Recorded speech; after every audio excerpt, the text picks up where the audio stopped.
Hey Flight Simmers, we've got some big news from the latest Microsoft Flight Simulator developer Q&A. Sim Update 3 has been delayed. Third-party aircraft rentals are launching this week. And yes, Shared Cockpit is officially in development. There's a lot to unpack, and while some of it might feel like deja vu, there are real signs of progress, so let's break it all down in under 10 minutes. Let's start with the obvious. Sim Update 3 is delayed.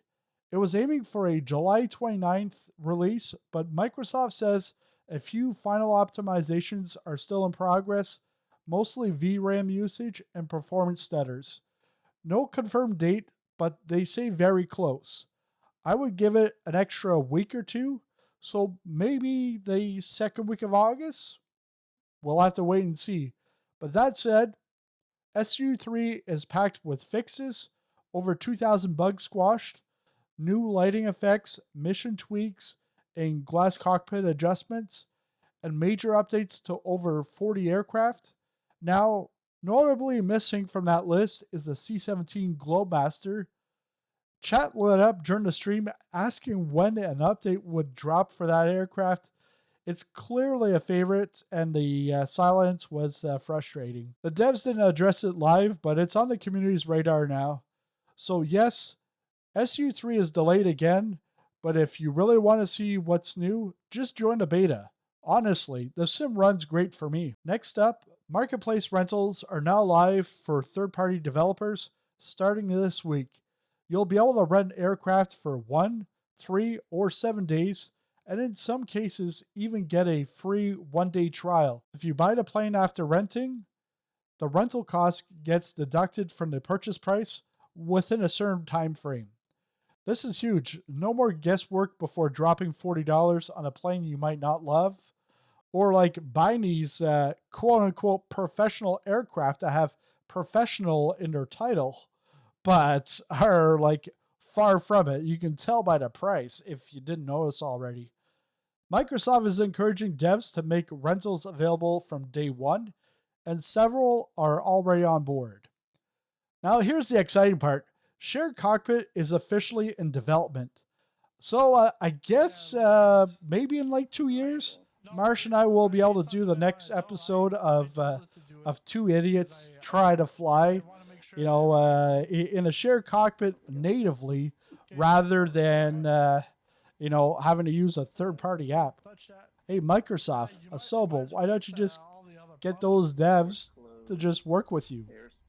Just saying, But they do have already a working prototype for standard cockpit aircraft running on PC right now. Xbox, I don't know what's going to happen there, but it's all going to come out in phases. So glass cockpits like the G1000 will need a new API to sync all the data between players, but it's on the roadmap. Now you can expect a phased rollout. First, standard cockpit support, next, glass cockpit aircraft, and then later, full multiplayer support across platforms. It won't arrive all at once, but the foundation is being built, and that's a huge step forward. Really, we've been waiting for 5 years for this, and I don't think it's going to be another 5 years, but I would say probably 2 to 3 years before this is polished. We're not going to see the shared cockpit before the end of the year. We might see it on steam gauged aircraft, but that's about it. Maybe like a Cessna 152, 172. But you're not going to see it on the Max 8, the first party Max 8. You're not going to see that. And next up, if you're still flying in MSFS 2020, good news for you.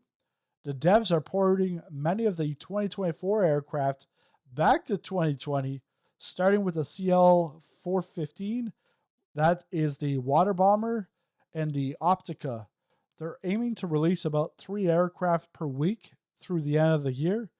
Some planes won't make the cut due to compatibility issues, but Microsoft is clearly committed to keeping 2020 alive. Now let's talk about performance.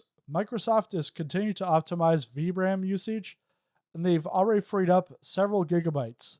Sim Update 4, which will roll out in the late fall will offload more CPU work from the main thread, including aircraft physics, input handling, and weather logic.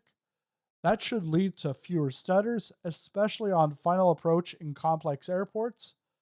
They also found and fixed a bug causing degraded cloud visuals like those scattered cotton balls we've all seen. A fix is coming soon, probably in SU4, and long term, they're looking at broader improvements to cloud realism and live weather integration. And now on to career mode, which is more popular than expected.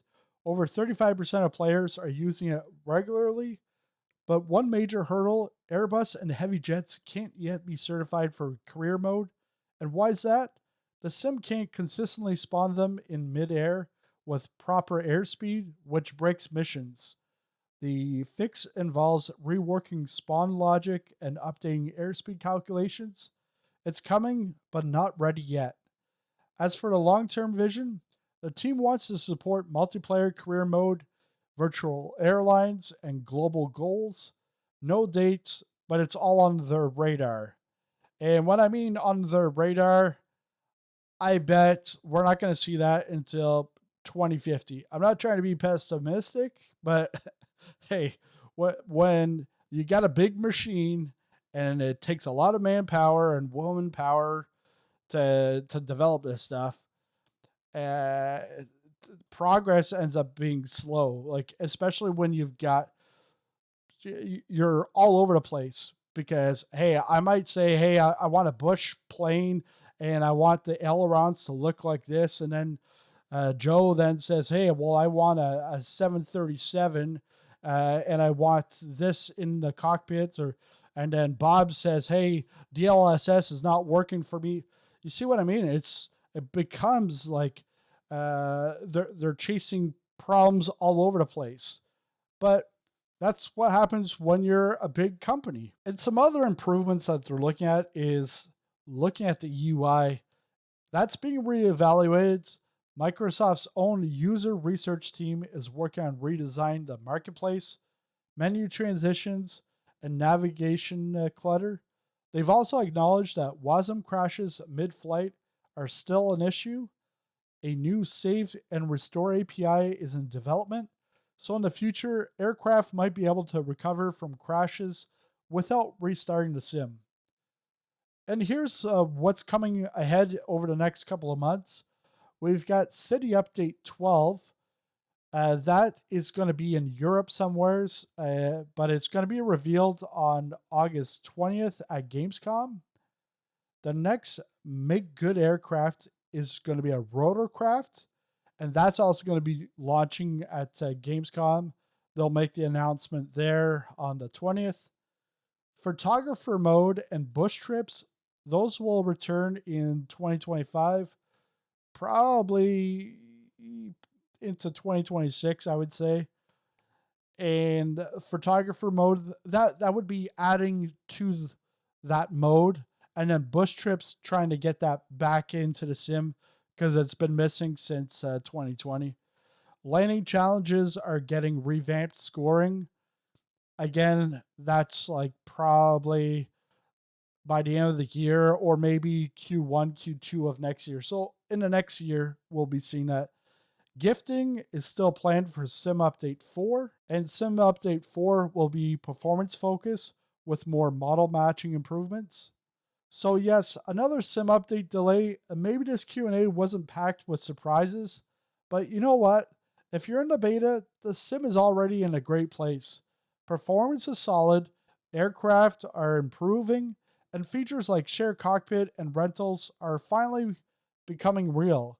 They're actually now on the roadmap. If you found this recap helpful, hit like and subscribe. I post MSFS 2024 news, tutorials, and reviews every week. Want updates straight to your inbox? Sign up for the Dispatch, my free newsletter for flight simmers like you. Links in the description. Let me know in the comments, what are you most excited about? And I'll see you in the skies. Until next time, happy flying.